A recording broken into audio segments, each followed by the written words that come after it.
Hi, everybody. Today we are in Portland, Oregon, and we're talking to Miss MIKKI, who's working at Tip Top Tattoo in Portland. She's been tattooing since the 1980s, and so she's got a thing or two to tell us about women's tattoo history. So, MIKKI, what's with painting horses? Well, why not paint horses? uh, as a passion, I just love them. So just uh, tapping into them and just being able to meditate on horses is what it's therapy. Yeah, it feels good. They're pretty. I just like their energy and yeah, everything about them. Yeah, I mean, you have horses, and of course, horses have been around in tattooing for a while, like the Pharaoh's horses image. And so it's kind of a theme. Have you ever tattooed the Pharaoh's horses? Do you like to do that tattoo design? Funny story. When I grew up, my great grandma had a giant Pharaoh's horses above her fireplace, and that was one of the first images that I tried to recreate when I was really, really little. So I was really kind of honed in on that particular piece, and then to see it thread back through as an iconic image in tattooing later in my career, I was like, wow, that's amazing. Like it was already tapped in when I was really young. I mean, I was seeing that thing since I was born. So, and then growing up, yeah, it's a beautiful, beautiful. You can't beat that composition. It's just amazing. So pretty. Oh, we were getting on a roll there with that one, and then the technology kicked us off again. So, this is something that us older people have had to learn to deal with. I mean, when we started tattooing, there was no technology, and so I feel like going into 2008 and from then on with social media, I think the older people have been struggling. Not that we're super old or anything, but we just don't know how to work our way around that. We look like shit in a grass skirt, and we can't do a TikTok video. How have you handled that with the social TikTok media video. transition? What the fuck? 30 second lickety. No, don't know how to do that. Or at least I haven't done it. Maybe I could try, but no, it's hard. I mean, like it's not a natural process. I mean, I came up just probably like you, like manual typewriters. I didn't have computers in high school, and this whole learning curve, it takes.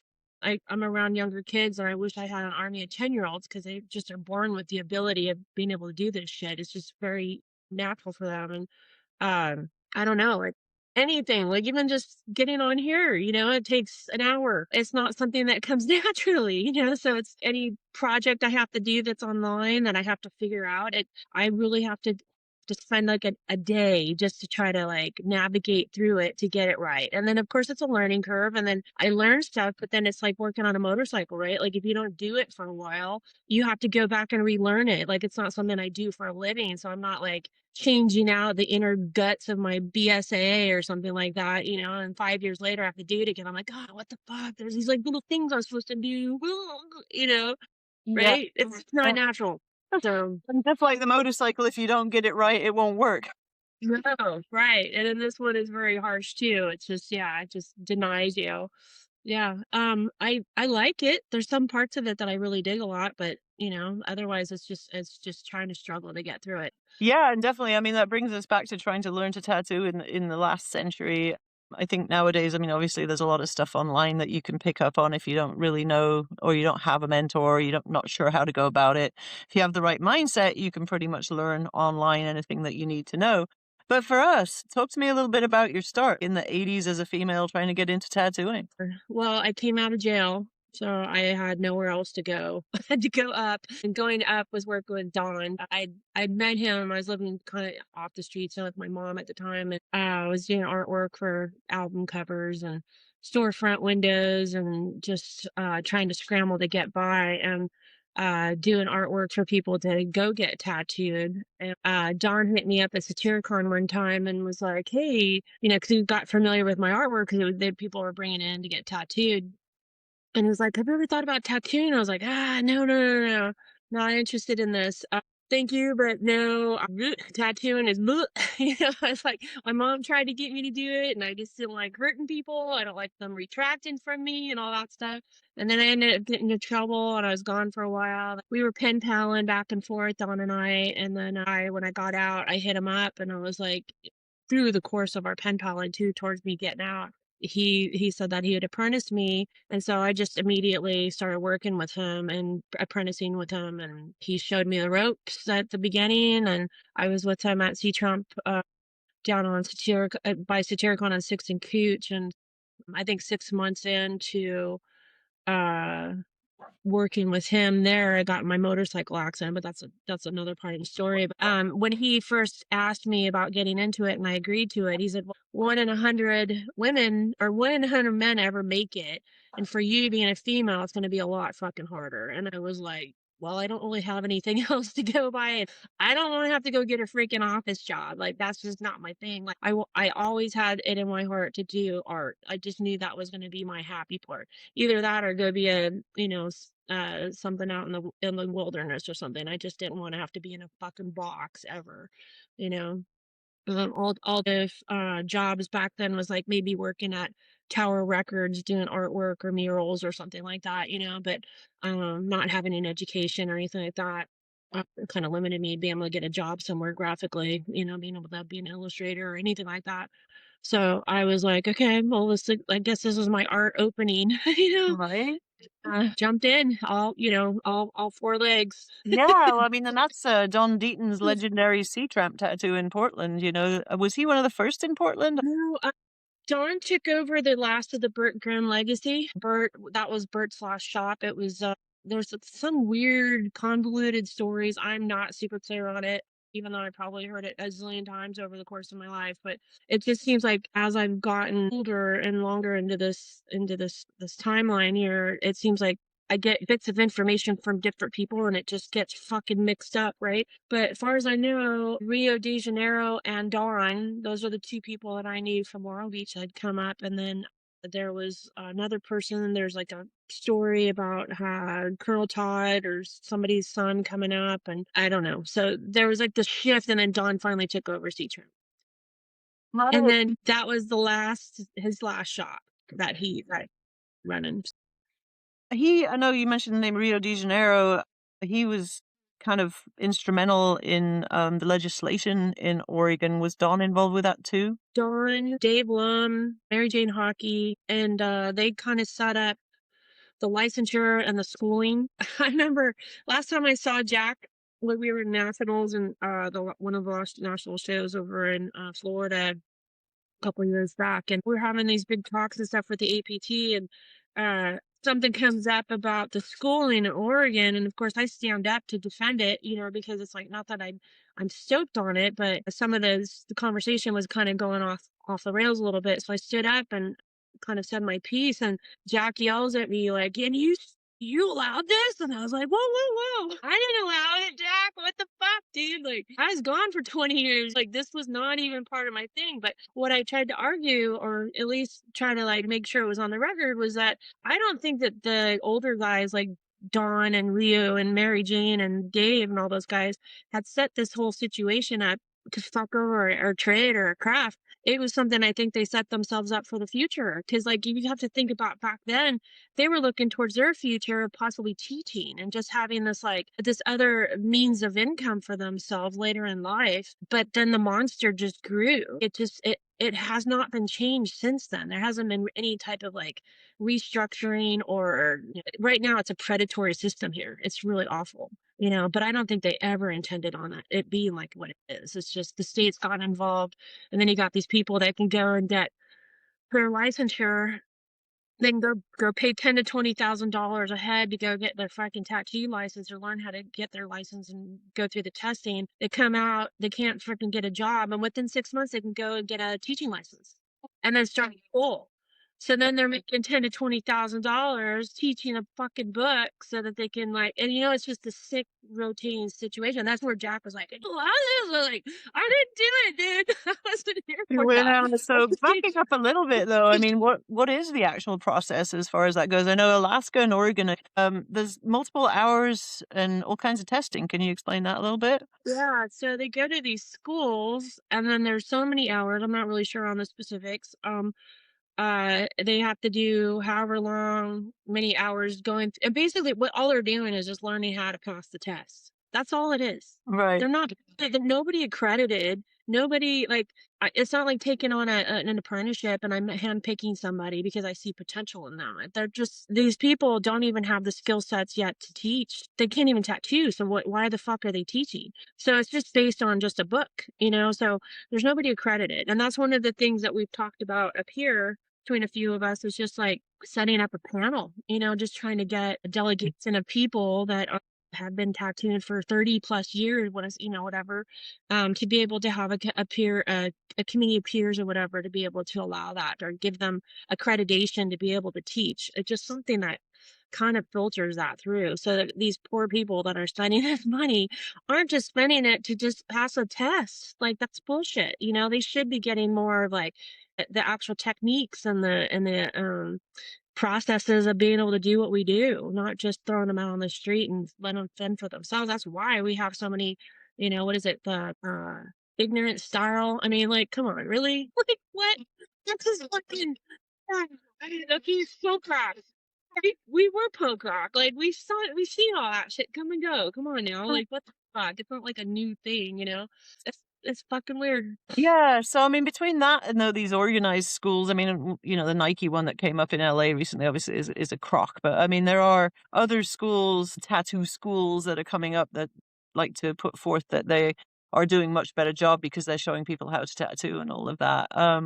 What's your opinion on those instead? I mean, do you think there should be a mix of the two, or should there be no schools at all? No schools. Shit schools. Some parasitical. If that's all it is. It's fucking parasitical. It's just somebody else tapping in. And it should be a trades thing. It should be like a journeyman thing. It should be something that you find potential in somebody and not trying to be a gatekeeper. I mean, I've had my YouTube share of fucking gatekeepers. Like if you want to do something, do it, but it's taken the richness and the it's just made it it's homogenized it. It's like when I saw, like, Doc Martens at Nordstrom's for the first time, I knew it was fucking over. Like, it's just too much. And, we used to have to order that shit from Europe or go down to Dalgits in fucking San Francisco, and then all of a sudden, it was so easy for everybody, and it just and then you got Hot Topics. All of a sudden, you don't go to the bins at Goodwill to go find your what you wanna wear that, for that year or whatever. It's like get a Hot Topic and you gotta pay for there's like these little parasites that come in and just feed off the culture and off the creative force of people, that are trying to be unique and different and go against the mainstream. And it's just like all of a sudden you got these leeches everywhere. And that's what I think those schools are. I mean, it's just another business not model somebody thought of. And like for Nike of all people, like, they have sourcing out there to see what's going on with the economy. So they have to be like, how in there, whoever like pitched that idea to Nike, I just think is so dumb. It's like, wait, you're just gonna lose money because right now, especially, like maybe 10 years ago, that would have been a novel idea, but not, they're a little behind the freaking curve on that one. But yeah, I think the cool thing has been sort of hijacked a lot over recent years, and the things that made everything be so fun and mysterious and magical are kind of getting sanitized out of stuff. Tattooing certainly is one of those, and I've seen people online saying things like, "Oh, this trade I wanted to get into that seems so fascinating and mysterious and like edgy. Why isn't it like that anymore?" And I'm like, "Well, you guys did that. You wanted it to be that way, so live with what you caused." And the rest of us are just sitting there going like, "Dang, I'm so glad I lived through the good times, right?"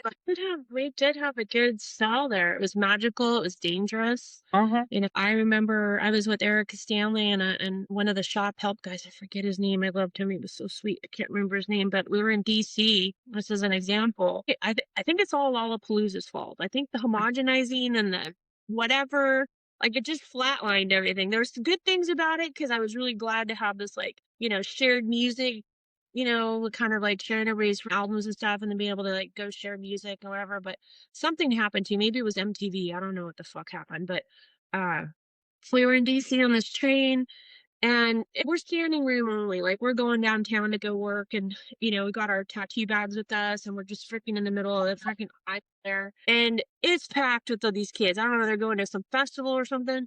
But there's this little lady standing with us, and this little old lady, like she was probably in her 60s at the time, right? Like, I mean, she was older than all of us. None of these fucking kids would get up, right? Nobody would give her a fucking seat. So I'm standing there, I'm kind of helping make sure she doesn't fall and like, kind of protecting her. And then one kid jumps up and goes to another car, disappears, and I was like, "Hey, take the seat, lady."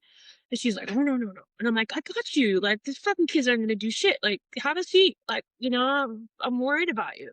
So she takes a seat, about 10 minutes later, this kid comes up and he starts wrestling on her. And I was like, are you Wow. kidding me? Like, really? Like, and so Erica and I, like, back to back, like, we're all like, okay, here it goes. We're going to go down with all these kids in this car right now because they're about to fight us over this damn seat. And this little lady, this little poor lady, she's just all like, "Ugh." And I was like, even then, this was years ago, but prior to that, 10 years prior, like that, those kids would have been silent. They'd have done anything. Like, I was not that I'm fucking tough or anything like that, but there used to be some type of like caution with some people, but now it just got so overused in the mainstream that people just didn't even think that maybe you are solid, maybe you have a past, maybe you should be somebody that might want to fucking allow this woman to have a seat, like I don't know, it's so weird. Like I decorated myself just because I loved what I wanted to put on myself. I didn't even think of that. Both my parents are heavily tattooed, so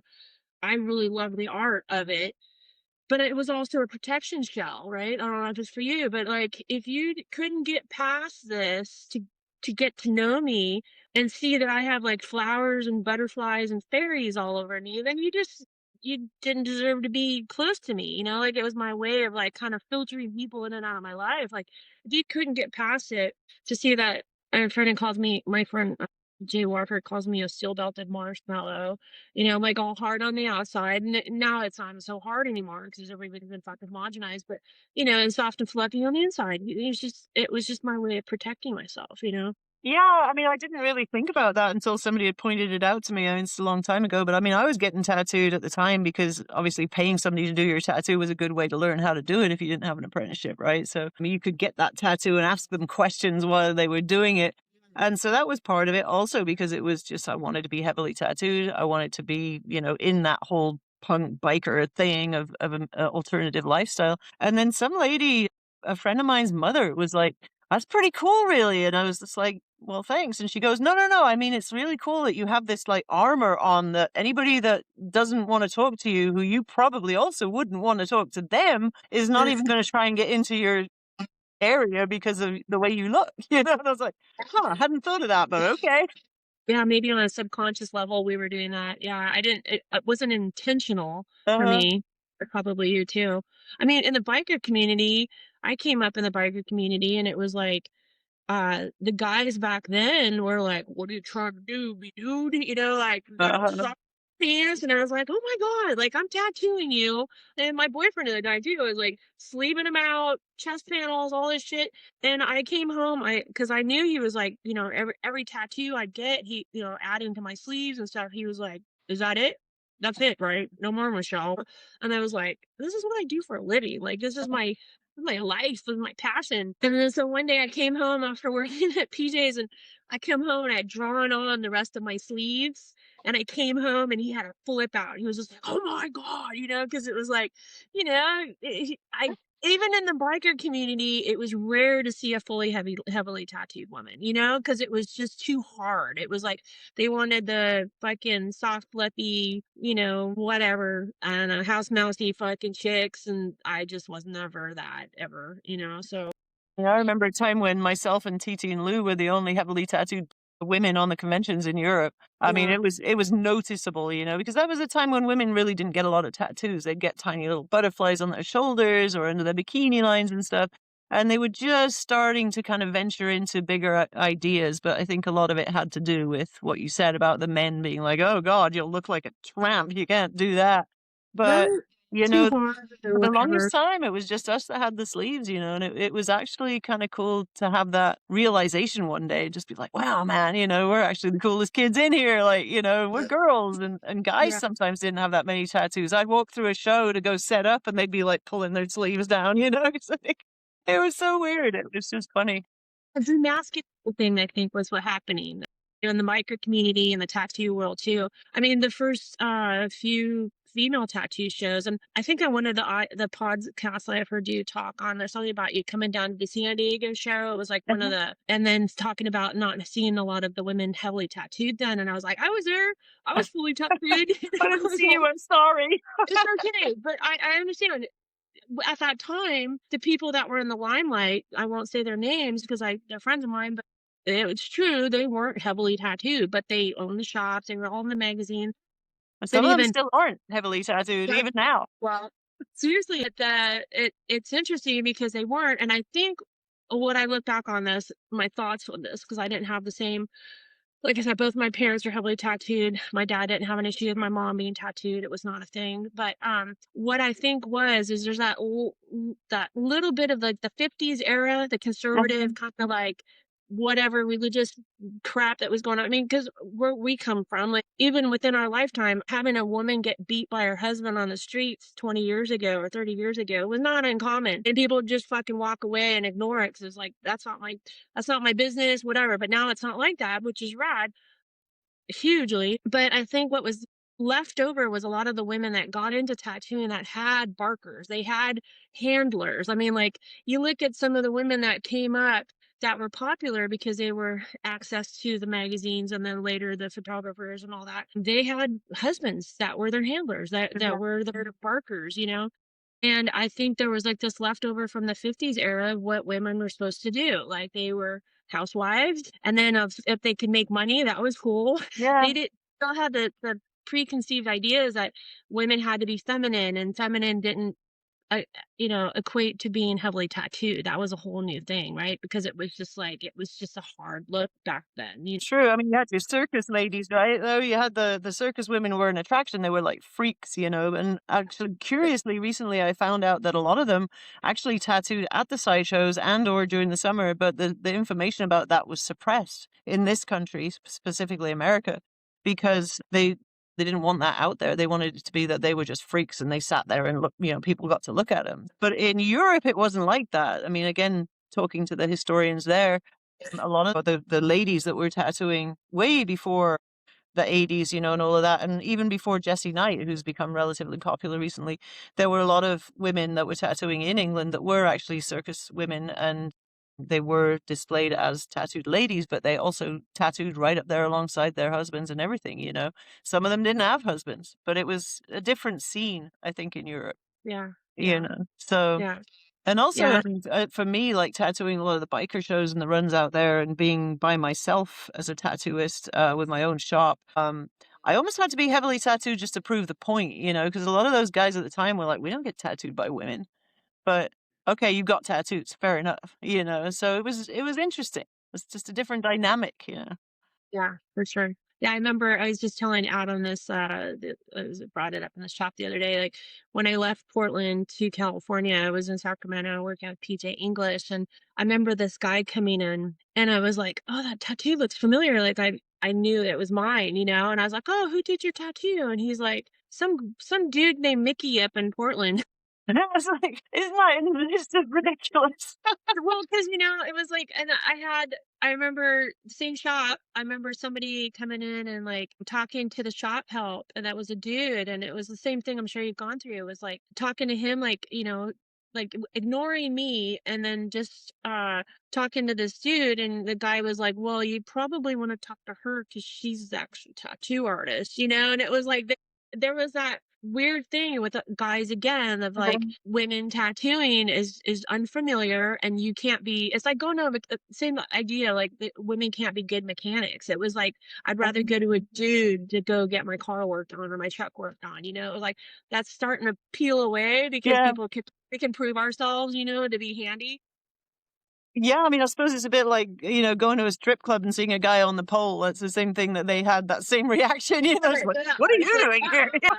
get rid of the hacky sack. What the fuck? Yeah. Yeah, yeah, But it yeah. was pervasive. I mean, it really I feel like during the early '90's at any rate, probably most of the '90's, it was a very pervasive thing that men in general, the general public also, you know, would be very down on the idea of women tattooing, and they would kind of just be like, "We don't get tattooed by women," you know, or "Go get the boss," or, you know, like, pass you by with a kinda like, "I'd never get tattooed by a female" type shit, you know? People hear that. They say it out loud. You In front of totally you. then you're be the better artist of whatever handful that you're around, like, technically or whatever, but it was just yeah, it was so many layers to get through, like, to punch your way through, like, to prove ourselves. It's just Yeah, Yeah, gatekeepers. I mean, so that all being said, I mean, I have this conversation quite often, and of course, people are like, "Yeah, you're always hammering on about the women in tattooing," but I think most of the men recognize that. You know, I catch a few of them; they're just like, "Oh yeah, you know, and the women. I don't mean to discredit that," and I don't think they do, but they're very aware that in the modern world, there's this whole thing about being careful what you say and whatnot. But if you had a young one of these young women sit in front of you, thought she was important, and you know, in a way of being like, "Well, I'm a female, I know how to do it." Like, how would you talk to them about how it was for you back in the day? Yeah, I just who was I just speaking? I think Praveen. Just I just have a hard time doing the whole like back in the day thing because like it's all ego. So when ego runs rampant, it doesn't matter what time period it's going on. And so if somebody came to me with an attitude like that, I'd probably just walk away. Like I don't even want to engage, you know, unless they wanted to sit down and talk about it, but then nobody wants to hear about it anymore. I mean, podcasts, maybe they'll be interested in listening to us talk, but unless you were there, you just don't know how fucking hard it was. To see it now and how easy it is, there's just, I don't even know how to uh, create a platform for them or make a connection with them unless until they've gone through it. And usually when somebody's coming at me with that kind of freaking talk, give it 10 years, you know, and then maybe they'll have some weight underneath them and then they can see through experience that that maybe and then reflect back if they were recorded on it to go, oh, who's fucking an idiot, you know, because we've all been there. I didn't get to get half a million times in my lifetime, you know. Every day I got an idiot moment, you know. So it's just, I don't know, just try to be less idiot, I guess. I don't know, but yeah, I It too is, I mean, if we have an opinion, the older tattooers and not just women, I mean, we're considered gatekeepers, and I'm never really sure exactly what it means. I think it means a different thing in every different conversation. I mean, in terms of, you know, things have changed, and so it's almost like a completely different uh tattoo community now, tattoo culture now, everything, and there hasn't really been a bridge of any kind. You know, it's just right. us and them. That's what I'm Right. seeing. Well, I think it's the social media platforms. I mean, even just structurally in society, not even within our in our art, is this mode of you know, phones. You can see it with kids. They're sitting next to each other, texting each other rather than talking to each other. Our whole social contract has been blown apart. Like we don't even know how to talk to each other anymore. You know? Well, at Yeah. least we don't have to entertain the customers anymore. I mean, I suppose there's that, right? Yeah, well, that's what's so beautiful about our craft is that we get to sit with people. That's what I love about it is I actually get to have conversations with people one on one right here, as you know, and for hours on end. And sometimes it's not even a conversation; it's just being shared space, which is amazing too, just with another fucking human being, and trying to be soft with them and trying to help them through their patterns of pain and whatever, and then bring them out of it and stuff and then just trying to yeah just share space like when we're painting or we're in our artwork it's the same thing it's like a meditative process so being able to share that with other humans is awesome and it's outside of these you know confinements of phone and handheld devices and our digital binkies that are you know people don't even know how to talk to each other anymore it's just sad you know I mean it's just bizarre. This whole world right now is bizarre. Like, I really feel like we jumped the tracks in some fucking weird, I don't know, maybe it was CERN. I don't know what the fuck happened, but they opened some portal. We jumped tracks. Like, we are in a completely different fucking dimension. Like, when I first got this idea in my head, I was driving down one of the streets here and I saw a billboard of Cheech and Chong. You know, it was for fucking rolling papers. And I was like, oh my God, it's fucking legal. Like, weed's legal? Like, I have friends that did time for like as long as if they killed somebody, like for murder. They did so much time for, you know, being in a zero tolerance state and getting busted. And now it's legal. Like it's just okay. So that to me was like, okay, we jumped tracks. Like we are so in a different dimension right now. That everything's backwards and upside down and just I feel like I'm like a horse on fucking frozen water, like a lake, and if I move too much, my legs might splay out, so I gotta be really careful. Seems like an experiment maybe or something like that. They're like, "Oh, we'll just pick this planet today." Boom. Seriously, something happened. So I'm here for the fucking witnessing the situation and whatever's happening. And realizing that the only thing that I really have within my network of being able to help with change is within my own circle, right? Like Yeah. all the other shit going on, like I can only pray or you know push energy out to try to help. if it's accepted that, you know, for the our higher potential and learning and getting better, but, like, seriously, all this other shit going on, I just have to sit here and watch it Yeah, and just try to make sure that my little circle is being watered and fed and taken care of and, you right. know. Well, and you can do your painting. So, what about your painting style? I've seen you've been doing a lot of paintings. Have you been developing new styles, or are you just kind of honing in old skills? What's going on there?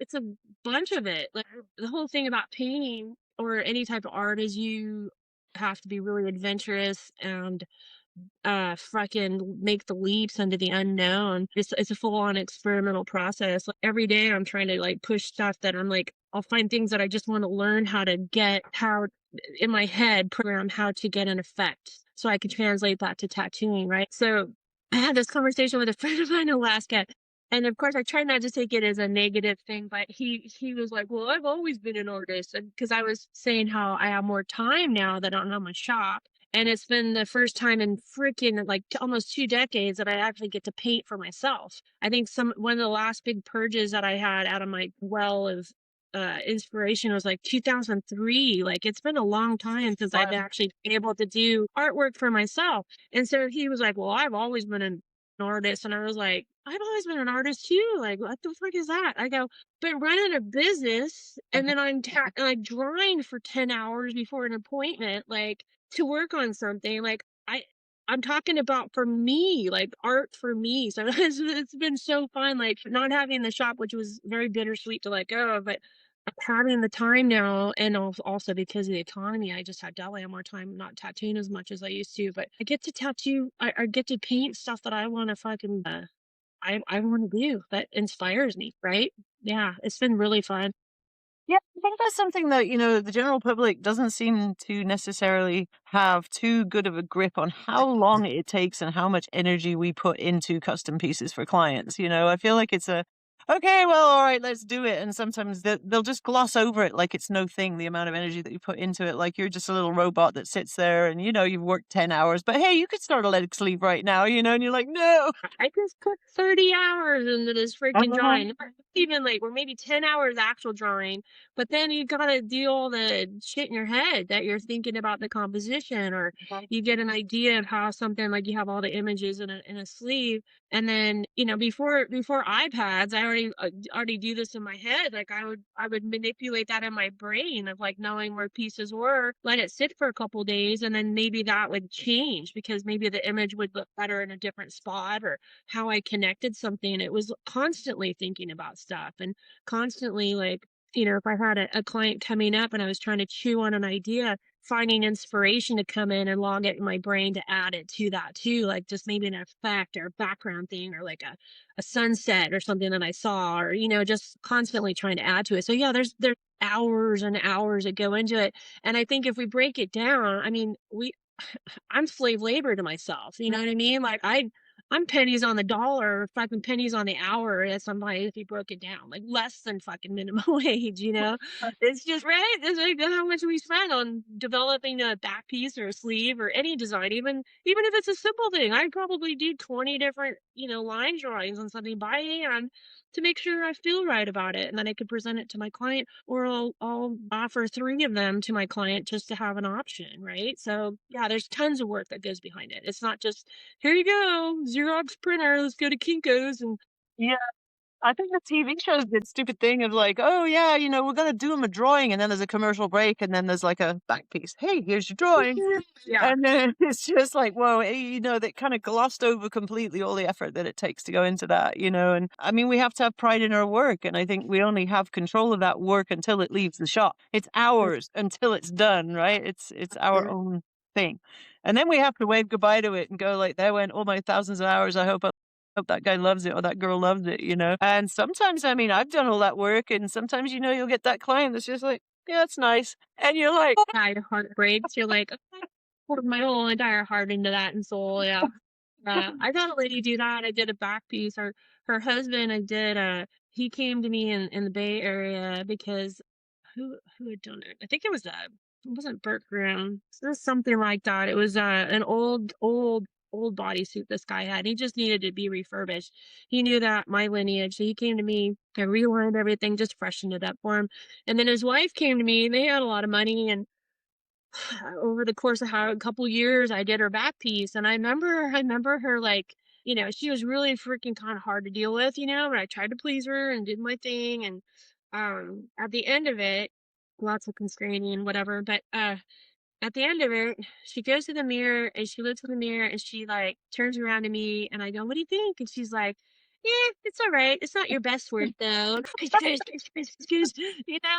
what the fuck, dude? Mm. Yeah, I mean that's the heartbreak of what we do. And then you do a beautiful piece and then they walk out and die in a motorcycle accident. I mean, it's I did have a client one time, he got in a motorcycle accident and he lost his leg, unfortunately. He actually almost died on the side of the road, so thank God he didn't. But the first person that he called after his wife, when he got to the hospital and they got him all sorted out and bandaged up, he actually called me and he said, "I got in a really bad bike wreck and I lost my leg." He goes, "But I didn't lose the one with the tattoo on it." I was like, "I love you." aw, and it's important. You suffer through it. Yeah, it's a piece of Yeah. art. Yeah, it It's was a so cool though. I mean, I'd never thought anybody would ever call me and go like, "I lost a body part, but I didn't lose the important one." yeah. It was sweet. Um, but yeah, so you have relationships with some clients, and then others it's more difficult to build a relationship with, you know. But I think it's as we always talk about, clients are the most important part in what we do. But sometimes I feel like it really is, it can be work, you know? I mean, some of it's enjoyable, some of it's work. It's hard to deal with people that aren't really your kind of people or aren't jiving with what you want. So, what do you do in those circumstances when the client just won't see your vision? Well, I keep within my parameters with them because I look at them like when they come to me with something that's not developed and I can go into Google and I see it on the first page. I know they haven't done much, of their own research to figure out stuff. And then there are people that are really like laborious on it and they actually spend a lot of time and maybe their vision is not something that could be, easily turned into a tattoo concept. So if they don't really have a lot of like give and play to have me be able to manifest that for them or make it tattooable, and there's a lot of like headbutting on ego or not relinquishing the trust, it's really hard to navigate, right? Like if somebody goes, "Hey, here's my bullet points that I want in it. Here's Go for it, Mick. I like your style. I know you have a bunch of different styles that you can implement into this thing and go for it. Free range of it, and I have no blockages of how to put it together. It's going to be fucking amazing, right? Like it's going to be me working out all the math and trying to fucking figure out how to make this the most beautiful thing because obviously I want to add that to my collection, right? Like of things that I've done when it comes to having barriers from people because of their own level of trust and their own, I meet them where they are. Like if somebody comes into it with a line drawing of a dog, that's where they are, right? And so hopefully that line drawing of dog will end up being like a realistic one or an abstract one, and that they develop. So it's just that it's a matter of baby steps, I think, with people sometimes. And if it's a really gnarly one, like I've only tattooed a couple people in my lifetime that it was either fuck or fight. Like, as soon as they sat down and I was like, "I can't stand you," and it just like, there's no energy exchange. It's just a wall. Like, I don't ever want to be in those positions. That has nothing to do with what I love to do tattooing. And otherwise, I'm just a printer for somebody. I'm just printing off a fucking image on somebody. I think meeting them where they are, and that can be a conflict too because I'm not I'm not like top 10 in the world, so I don't have a line of people like coming at me just because of my artwork. So I have to prove myself every day, even after almost 40 years of tattooing, right? Like I have to prove myself to everybody that comes through the door because they don't know who the fuck I am or what my abilities are. So it's like, yeah, just meet them where they are. And then like if I had, if I had some notoriety or something like that, maybe people would be a lot less controlling of what their visions that they give me but, that's not where I'm at. I have to work with everybody that comes through, right? So Most of us do, you know. I think there's a certain amount of even if you have notoriety, I mean, you're still gonna, even Philip Blue's gonna get that customer that's just like, Oh, I need to redraw that whole entire dragon piece because, yeah, I don't like the back claw or whatever the hell, you know? And people don't understand sometimes that if you take away a small part here, you have to change a big part there because everything marries together. Like you were saying, the concepts have to fit, you know? But I'm sure, I guarantee that everybody has it, you know what I mean? It's not it's yeah, 'cause, on a drawing and developing a drawing, you're thinking of the folds and the volume, the different curves of a body, not just a flat surface, right? Like, we're taking all those into the bend areas into account, so there's reasons why we do what we do. Yeah. You're looking at the whole body. I'm not just looking at that portion of the arm. I'm looking at how does it fit you, you know, as a Yeah. person. And that I think is important. And that's our job that the clients don't always understand, right? It's And how do you package that? How do you package, "Well, I'm actually looking out for you for the future." You know, like, yeah, yeah. I'm designing something because I know you're gonna probably get more tattoos. I don't wanna limit you, like, keep it open if you're gonna add more to this or and I keep files on everybody too. So I have, their top sheet, which is a client sheet, and then all of the references, and then also our email connection, so I have all of the dialogue to go on, so I can highlight that, and I try to go through and clean those up, but I have boxes of that because I can go back 10 years and pull a file if I haven't seen somebody and know kind of where I left off. Yeah, that's a good idea. That's what I used to do that before I started traveling like a maniac everywhere. There's that. Yeah, I'd lug a bunch of boxes, with paper. Yeah, on a boat. Yeah, woo! Mhm. So Water and paper, I don't think really go really well together. no, no, I do like the iPad for that, right? Um, Yeah. so on the design thing too, like this is a whole brand new one that's been coming up a lot recently. People bring in these crazy designs that are just like bits of them are missing, and you know they got seven Right. toes, that kind of thing, you know. And people are like, "I love it." I'm kinda on the fence about it. Like, I don't want it to take over people doing their little thumbnail sketches because I fucking love those things. I collect those things too, Mhm. little figure because it's a purge of energy, right? So they like I can see when they get bring a napkin art to me, I can see what they were trying to conceptualize, and then pulling in more details. But now they have AI to do that. All they do is to like, throw out some ideas to AI and AI generates it for them. It's just another tool, right? Like I've had people now coming to me and I go, it's a great place to start but I gotta make this tattooable, right? It's just like if they brought me a stick figure on a napkin, I have to come back through and be able to modify it. It's just another form of them being able to translate what's in their head. And for some reason, and I get it, AI is able to generate that a little bit. And I have found some spark of creative inspiration from it because I'm like, oh, I wouldn't have even thought of doing that. So I'm like, perfect, if they can do line sculpting and they're like, "I want a little bit more traditional or I want a realistic background." I'm like, "Perfect." They just fucking melded it all together for me. So I Yeah, take those I've been using it and I'm like I said, I'm on the fence about it because I don't want it people to just be leaning into that as that's their form of art, and they're not actually yeah, hand drawing something any longer. Like I'm still on the fence with the iPad shit. It reminds me of the 80's with airbrushing. So you can kind of see where they use stencil art. There's something that's just not human about it. There's like, there's really great things to use airbrushing for, but as itself, it just looks too, like, and that's what the iPad shit too. When I see people using iPads to make flash and stuff like that, I'm like, "Ugh, just do it by hand, like maybe use that as a reference, but then go paint it by hand.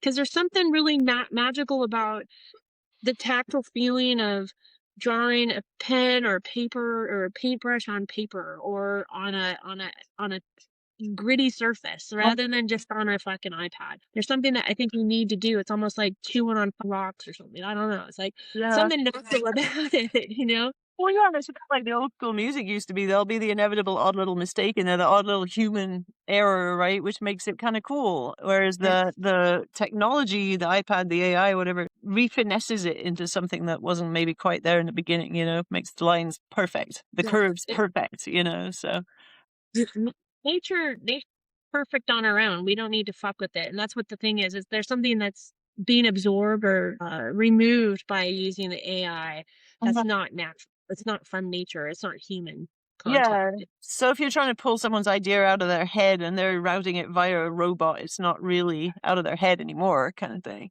Right. Yeah, Right. it's a curious conversation. So your art on paper and on other things, do you sell it? Can people buy it? Yeah, I've been making prints. I started doing prints. I never did prints before. I think in the past I've sold a couple pieces of artwork, but mostly I've always given it away or just collected it because I figured at some point maybe I'll have a body of work that I could show or something in my older age. I just never liked the idea of selling stuff like that. Like tattooing is one thing, selling that as an art, but I mean, if I could get by just doing barter, I'd love that. But that's never been really what's, reality in the world. So I started making prints this past year of my horse paintings.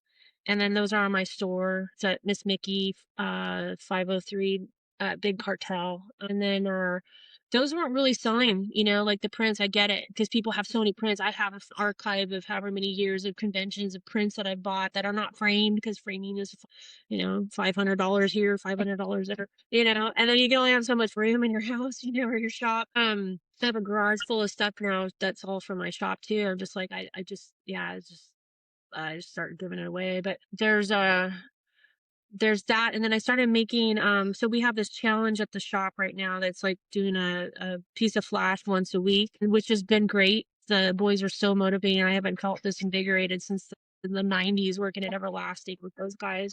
So we're doing a sheet of flash a week, and so then I started doing these little woodcut blocks because Judy Parker does them, a couple other people up here do them, and the guy Judy does them all by every one of them is an original. Like Oh, that's amazing. She's so prolific. she's an She's one of amazing the most artist.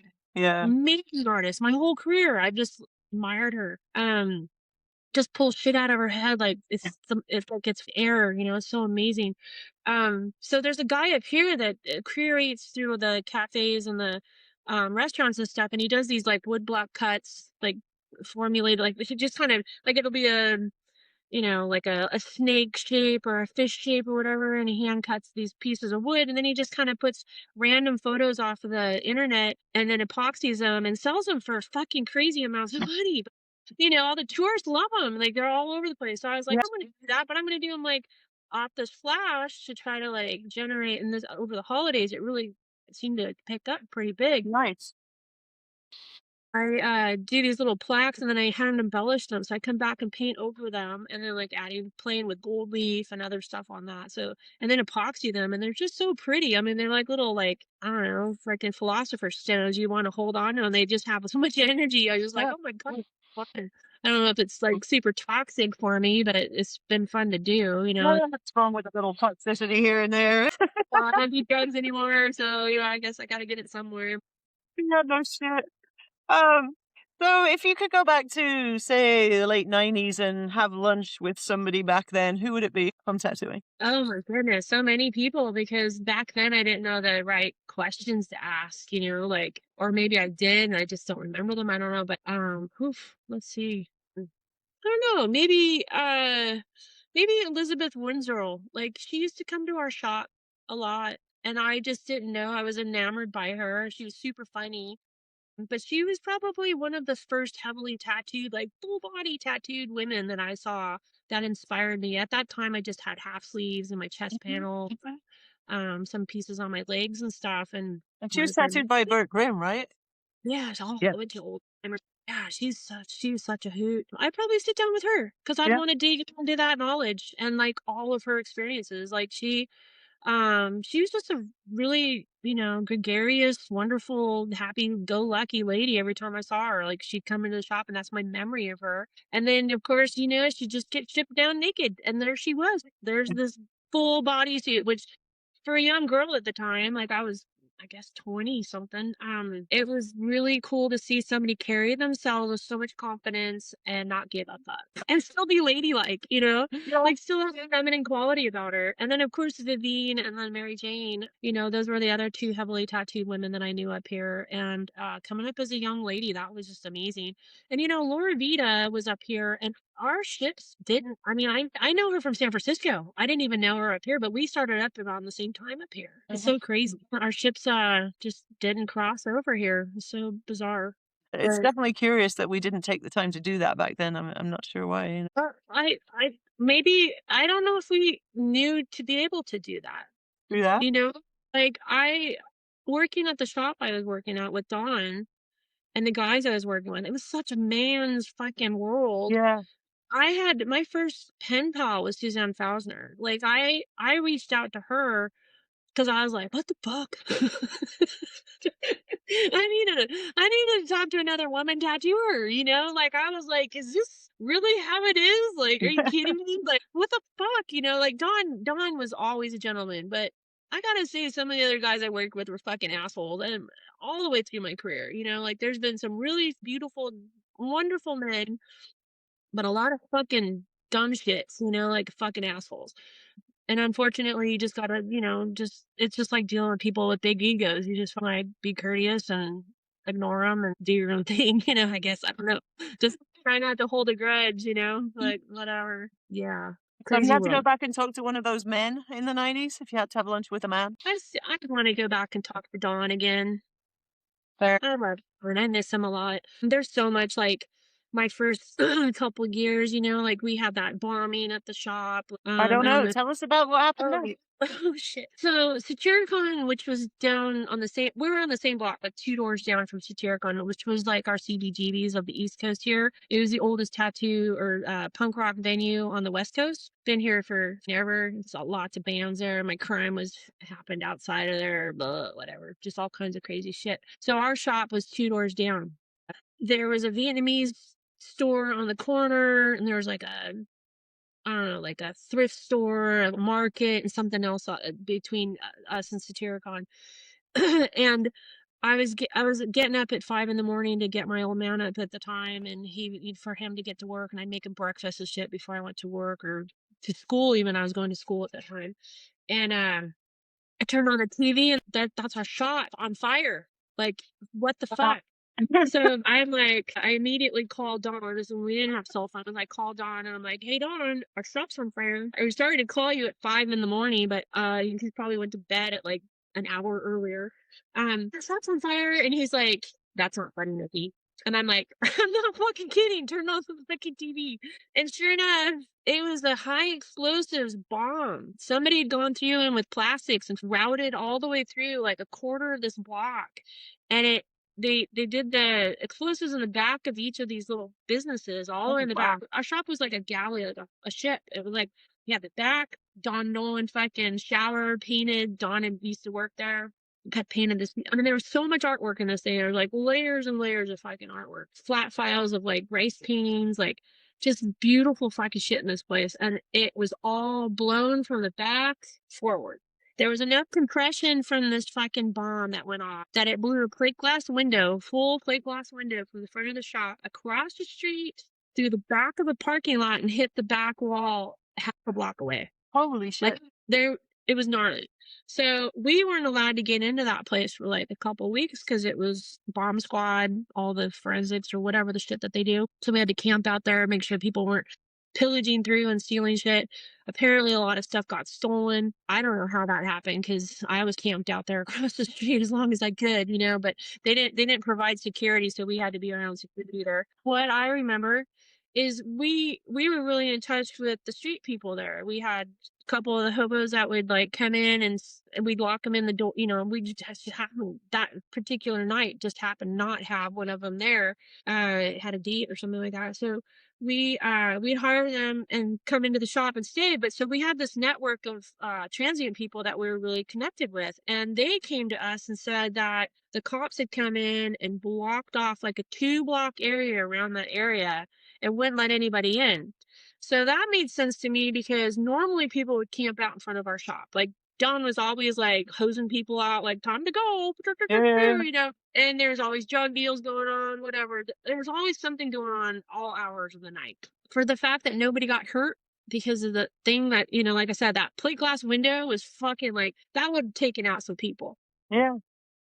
So then we were also friendly with the cops. Don was part of the Chamber of Commerce, so he kind of had some connections with the political aspects of the city and through other means. And then so some of the cops that we were friendly with on the beat down there, they came in and told us that it was a gang retaliation because number one, whoever had it had access to like C7, I don't know what it's called, like whatever that fucking high source is, like military grade, I don't know, something that not any of us would ever get a hold of, So it was like They and then the weird thing about the back of the shop was, like, so there was, like, these doors that were, like, barn doors, or just fucking super thick doors that kind of, like, barricaded all of the businesses. And John had like these two like crazy ass big metal fucking things that you could put pieces of wood down. They were drilled in. There was no way without a lot of fucking work to get through these businesses. So somebody came in, had access to get through all those businesses, like four or five of them, four of them maybe, open up those doors, set this fucking thing off, and then also there was a lot of fucking Right. strategy going on.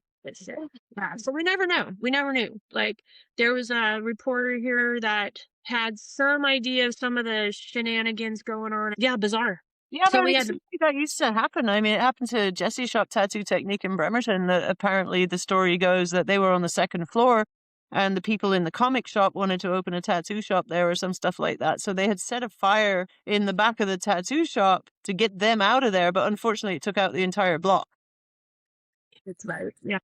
You know, Yeah. so but it was pretty active that that kind of shit would happen back in the day. What year was that? Do you remember?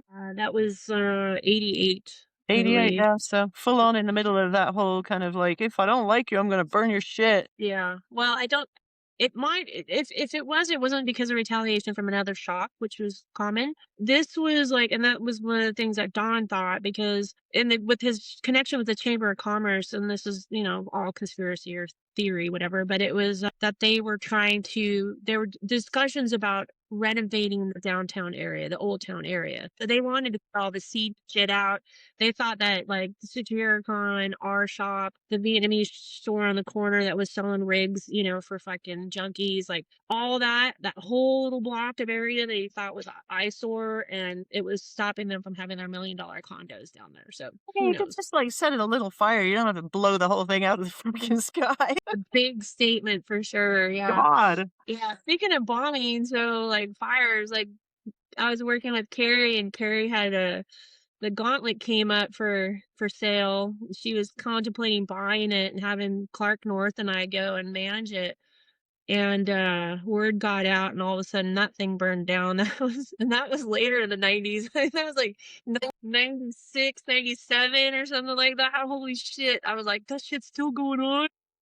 Yeah, I mean, to a point, it's good that that kinda edge of things is gone, there's no more, like, being chased out of shops with baseball bats, there's no more shop burning down and all of that kinda thing. It's definitely well, in most corners, I mean, I'm sure it goes on here and there, but we don't hear about it anymore.